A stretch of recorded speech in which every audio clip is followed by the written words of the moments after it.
एक महात्मा ने बताया, अगर मनुष्य कुत्ते को रोटी खिलाने का फायदा जान जाए तो कभी दुखी नहीं होगा। दोस्तों, आज की बौद्ध कहानी काफी प्रेरणादायक और ज्ञानवर्धक होने वाली, इसलिए वीडियो को पूरा जरूर देखना, क्योंकि वीडियो के अंत में हम आपको कुत्ते को रोटी खिलाने 8 ऐसे फायदे बताएंगे जिसे आप समझ लेते हैं तो आपके घर में सदैव खुशियां बनी रहेगी और कभी पैसे की भी कमी नहीं होगी।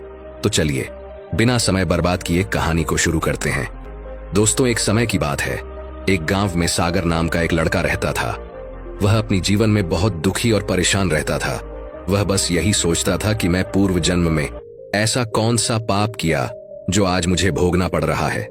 एक दिन उसे पता चला कि गांव से दूर एक आश्रम में एक महात्मा रहते हैं। अगले दिन सागर ने उस महात्मा से मिलने के लिए निकल गया। वहां पहुंचकर सागर ने देखा कि महात्मा अपने आश्रम में कुछ लोगों को उपदेश दे रहे थे। तभी सागर महात्मा जी को प्रणाम किया और बोला, महात्मा जी, मेरे मन में एक प्रश्न कई दिनों से उठ रहा है। महात्मा जी ने कहा, भंते, तुम्हारे मन में वह कौन सा प्रश्न उठ रहा है, मुझे निसंकोच होकर पूछो। तब सागर ने कहा, गुरुदेव, कुत्ते को एक टुकड़ा रोटी खिलाने से क्या फायदा होता है। तभी महात्मा ने बताया, अगर मनुष्य कुत्ते को रोटी खिलाने की 8 फायदा जान जाए वह कभी दुखी नहीं होगा, तथा जो भी मनुष्य इस फायदे के बारे में जान जाए तो उसका जीवन धन्य हो जाता है। उसे जीवन में कभी दुखों का सामना नहीं करना पड़ता है। जो भी मनुष्य इस संसार में कुत्ते को एक टुकड़ा रोटी खिलाता है उसे 8 फायदा होता है और वह जीवन भर सुखी रहता है और मृत्यु के बाद मोक्ष की प्राप्ति होती है। महात्मा ने कहा, अक्सर मनुष्य कोई मौके पर कुत्ते का नाम लिया करते हैं। किसी को गाली देते समय मनुष्य का जुबान पर कुत्ते का नाम आता है। मनुष्य गाली आदमी को देता है परंतु नाम कुत्ते का बदनाम होता है। क्या कुत्ते का जीवन इतना गया गुजरा है? महात्मा ने कहा, भंते, मैं तुम्हें एक कहानी सुनाता हूं, उसे ध्यान से सुनना, फिर तुम्हें सब पता चल जाएगा। एक समय की बात है, एक काले कुत्ता था। वह बहुत ही लाचार था और भूखा प्यासा था। वह गांव में सबके घर जाता था, परंतु गांव में कोई भी व्यक्ति उसे एक टुकड़ा रोटी खिलाने को नहीं देता था। वह भूख के मारे इधर उधर घूमता रहता था। एक दिन वह कुत्ता गांव के बाहर एक नदी के किनारे एक आर्ष के आश्रम में पहुंच गया और राशि से कहने लगा, मुझे लगता है आप बहुत विद्वान तथा ज्ञानी हैं, इसलिए मैं भूखा प्यासा आपके पास आया हूं। कृपा करके आप मुझे एक टुकड़ा रोटी दे दीजिए जिसे मैं खाकर अपने भूख को शांत कर लूं। तब उस अर्थ कहते हैं, क्या तुम्हें गांव में किसी ने एक टुकड़ा रोटी नहीं दिया जिसे तुम खाकर तुम्हारा खूब मीटा सकूं? वह कुत्ता अर्शी से कहता है, आप मेरी बातों पर विश्वास नहीं करेंगे। तभी वह अर्श कहते हैं, तुम बताओ, तुम्हारी बातों पर मैं अवश्य विश्वास करूंगा। तुम मुझे बहुत लाचार दिखाई पड़ती हो। तभी वह कुत्ता कहता है, ठीक है, मैं आपको अपनी बीती हुई बातें बताता हूं। कुत्ता यश से कहता है, मुनिवर दुनिया के लोगों, हम पर रहम करो।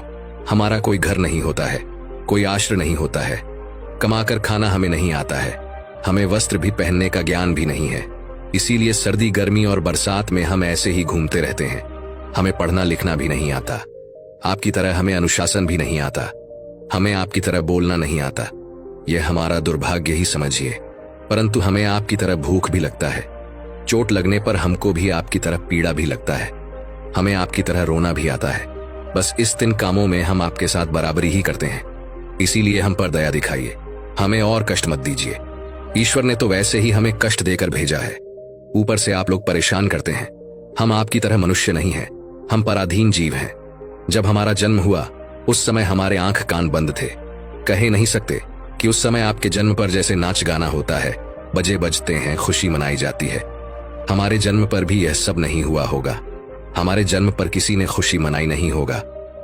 हम जिस बिछौना पर थे वह रुई का नरम तो था, सर्दी बिल्कुल नहीं लगती थी। मैं मन में सोच रहा था कि किसी बड़े घर में पैदा हुआ हूं, लेकिन जब हमारी आंख खुली तो मैंने देखा कि हमारी माँ, जिसे आप लोग कुतिया बोलते हो, वह अपने 5 बच्चों को छाती से चिपका कर एक राह के ढेर में पड़ी थी। हम 5 भाई थे, बाकी 4 भाई तो लाल और भूरे रंग के थे।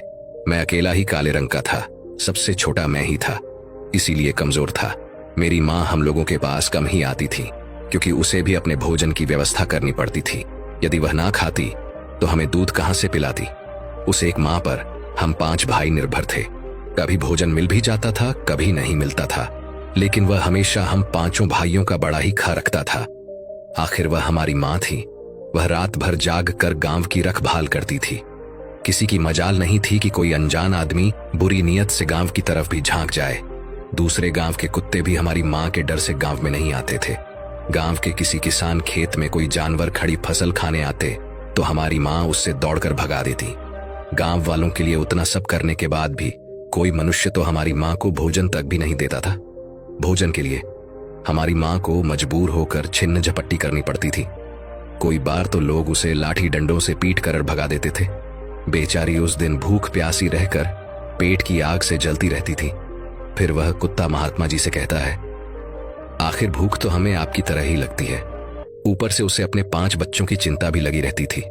आखिर माँ जो थी भूख उसे चैन से बैठने नहीं देती थी और गांव वालों का भी उसे देखकर हृदय नहीं पसी सीता तथा वह बेबस होकर उन लोगों के घरों में चोरी से घुसना पड़ता था और खाने की कोई चीज मिल जाती तो उसे खाकर अपने पेट की आग बुझा लेती थी। कोई बार लोगों उसे खान की वस्तु ले जाते हुए देखते तो लाठी डंडे लेकर उसके पीछे पड़ जाते थे। कुछ निर्दय लोग तो कई बार उसे घर के अंदर बंद करके पीटते थे। हमारी माँ का बुरा हाल कर देते थे। फिर वह कुत्ता रूसी से कहता है, मुनिबर, हमारी माँ ने क्या बिगाड़ा था? उसने सिर्फ अपने पेट के लिए भोजन ही तो चुराया था। चोरी करने का हमें कोई शौक नहीं और पापी पेट हमें यह सब करने के लिए मजबूर कर देता है। एक दिन की बात है, बड़ी जोरदार बरसात हुई, ओले पड़े थे, ठंडी हवा चल रही थी। उस ठंड में ठीठ ठुरकर हमारे 3 भाई मर गए। उस दिन हमारी माँ बहुत रोई थी, लेकिन मनुष्य हमारी पीड़ा को नहीं समझे क्योंकि उसके बच्चे थोड़े ही मरे थे।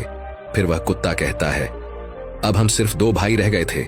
हमारी माँ हम दोनों की अच्छे से देखभाल करने लगी।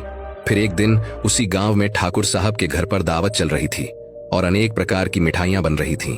ठाकुर साहब के घर काफी मेहमान आए हुए थे। हमारे माँ कुछ खाने की तलाश में बार बार उधर जाती, लेकिन लोग उसे दुत्कार कर भगा देते थे। किसी को उस पर इतना भी तरस नहीं आया कि एक रोटी उस बेचारी को खाने को फेंक दे। एक रोटी से उनका क्या बिगड़ जाता। मेरी माँ बार बार जा आती और वहीं खड़ी खड़ी दिखती रहती थी। ठाकुर साहब के आंगन में दावत खाने का सिलसिला चालू हुआ। भोजन परोसा जाने लगा। मेरी माँ भी वहीं जाकर पूछ खिलने लगी। खाना परोसने वाला आदमी जब किसी काम से भीतर गया तो मेरी माँ रोटी लेने को चल पड़ी। फिर दूसरे आदमी ने मेरी माँ को जाते हुए देख लिया तो चारों ओर से लोग चिल्ला चिल्ला कर उसकी तरफ भागे। मेरी माँ उनकी चीख सुनकर घबरा गई। 2-3 आदमी लाठी लेकर उसके पीछे से दौड़े। मेरी माँ वहां से घबराकर भागने लगी, परंतु उसे वहां से निकलने का कोई रास्ता नहीं मिला क्योंकि सामने से लोग लाठी डंडे लेकर आ रहे थे। तभी मेरी माँ वहां पर जो लोग भोजन कर रहे थे उनको लांघ कर निकल गई। महात्मा ने कहा, आगे वह कुत्ता कहता है। मेरी माँ अपने निकलने पर इतनी हैरान नहीं थी जितनी कि उन लोगों को देखकर हुई थी जो वहां पर दावत खा रहे थे। वह सब उठकर खड़े हो गए। उन्होंने भोजन करना छोड़ दिया और कहने लगे कि कुतिया के जाने के कारण भोजन भ्रष्ट हो गया है। सब एक दूसरे से विचार विमर्श कर रहे थे कि अब क्या किया जाए, खाना तो सब खराब हो गया। फिर ठाकुर साहब फूट फूट कर रोने लगे। कुछ लोग तो यह भी कह रहे थे कि भाई, कुतिया के लांघन से भोजन खराब कैसे हो गया? उसने खाने में या खान की थाली में मुंह थोड़ी डाला है, सिर्फ ऊपर से लकर ही तो गई। फिर दूसरे लोग कहने लगे, शहरों में तो लोग कुत्ते को पालकर घर के अरस उलाते भी हैं और खिलाते भी हैं, तो इसमें कोई बुरी बात नहीं है। अगर कुतिया लांघ कर गई है तो भोजन खराब नहीं हुआ है। लेकिन उनमें से कुछ लोग बड़े घरों से ताल्लुक रखते थे। उन्होंने एक भी नहीं चलने दी। वह कह रहे थे कि भोजन तो भ्रष्ट हो गया है, यह हमारे खाने के लायक नहीं है। आखिरकार उनकी बात मानी गई। अब तो वह सारा भोजन गरीबों में बांट दिया गया। उस दिन तो मेरी माँ को खूब पेट भर के खाना मिला था। ऐसा सुख उसने जीवन में कभी नहीं पाया था, लेकिन वह सुख उसके लिए बड़ी मुसीबत बन गया। वह भोजन करके वहां आराम से लेटी ही थी। उतने में वह ठाकुर डंडा लेकर वहां पहुंचा और उसे बुरी तरह से पीटने लगा। उस बार भागने का भी कोई अवसर नहीं मिल पाया। डंडों की जोर से वह बुरी तरह से चिल्लाने लगी। माँ का विलाप सुनकर पत्थर भी पसीज जाता है, पर उस निर्दय को उस पर जरा भी रहम नहीं आया। वह उसे कठोरता पूर्वक पीटता रहा। माँ का बहस और पूरे गांव में सुनाई दे रहा था। तब कुछ लोग आए और उसे समझाते हुए बोले, ठाकुर साहब, जाने दो, भूख में तो आदमी की भी बुद्धि भ्रष्ट हो जाती है। यह तो एक पशु है, इसे अच्छे बुरे का क्या ज्ञान। अब इससे मारकर आपको क्या मिलेगा? जो होना था सो हो गया। लोगों के समझाने के बाद उसने हमारी माँ को पीटना बंद किया। माँ ने आकर सारी कहानी हम दोनों भाइयों को सुनाए। हमने सोचा कि कितना कष्ट भरा है। हम कुत्तों का जीवन आदमी एक रोटी के टुकड़े के बदले एक चोर की जैसा पिटता है। बेकार है ऐसे लोग जो हम लोगों की पीड़ा को नहीं समझते। वह कुत्ता कहता है, एक दिन की बात है, उसी गांव के बाहर एक ब्राह्मण आकर ठहरा हुआ था। उसने अपने भोजन के लिए एक जगह चूल्हा बनाया और उस पर दाल बनाने के लिए रख दी। उसके बाद आटा गोद कर रख दिया। वहीं पास में कुएं पर पानी लेने चला गया। इधर कहीं से मेरी माँ भी घूमती हुई वहीं पहुंच गई। उसने आटे को देखा तो सोचने लगी कि शायद इस अट्टे नहीं। यही सोचकर वह उस आटे को खाने लगी। इधर उस ब्राह्मण ने कुएं के पास से देखा कि उसका आटा एक कुत्तियां खा रही है, तो वह बड़ा दुखी हुआ। वह बेचारा रोने लगा क्योंकि वह भी 2 दिनों का भूखा और थका हुआ था। कुछ लोगों ने उससे कहा, अरे ब्राह्मण देवता, इस कुतिया ने तुम्हारा भी आटा बिगाड़ दिया। कल तो उसने ठाकुर साहब की पूरी रसोई बिगाड़ कर रख दी। बर्ण दुखी होता हुआ बोला, भाई मुझे क्या मालूम था, यह दुष्ट कुतिया मेरे आटे को खाने के लिए घात लगाए बैठी है। ब्राह्मण ने अब बहुत गुस्से में लाठी लेकर उस कुतिया के ऊपर टूट पड़ा। माँ उस आटे को ठीक से खा भी नहीं पाई थी, पर उससे ज्यादा कि उस पर लाठी बरस गया। महीने भर तक मेरी माँ लड़खड़ाते हुए घूमती रही। तब उस दिन समझ में आया कि आदमी कितना खुदगर्ज है। हम उसका कोई भी कार्य करते हैं तो भी वह हमें नहीं समझता।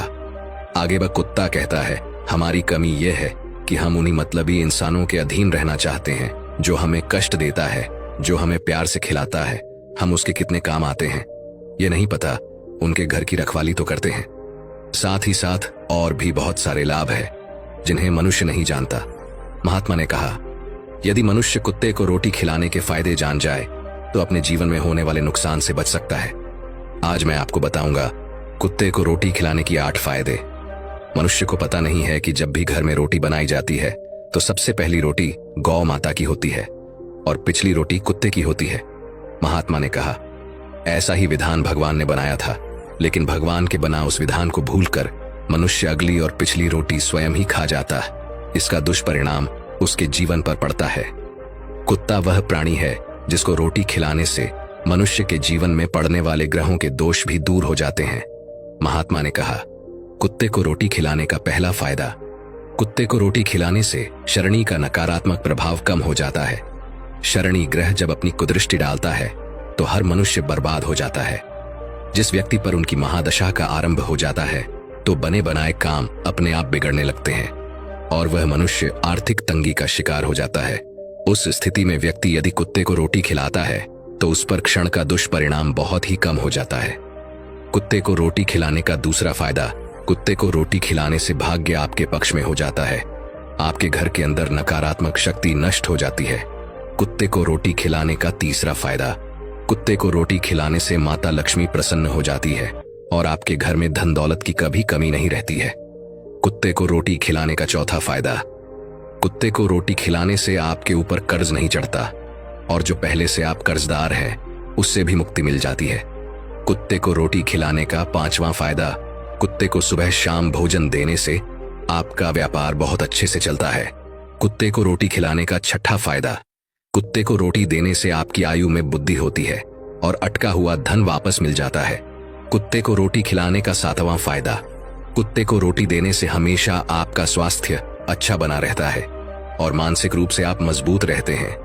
आपका मन हमेशा ऊर्जावान रहता है। अच्छे विचार आपके मन के अंदर आते हैं कुत्ते को रोटी खिलाने का।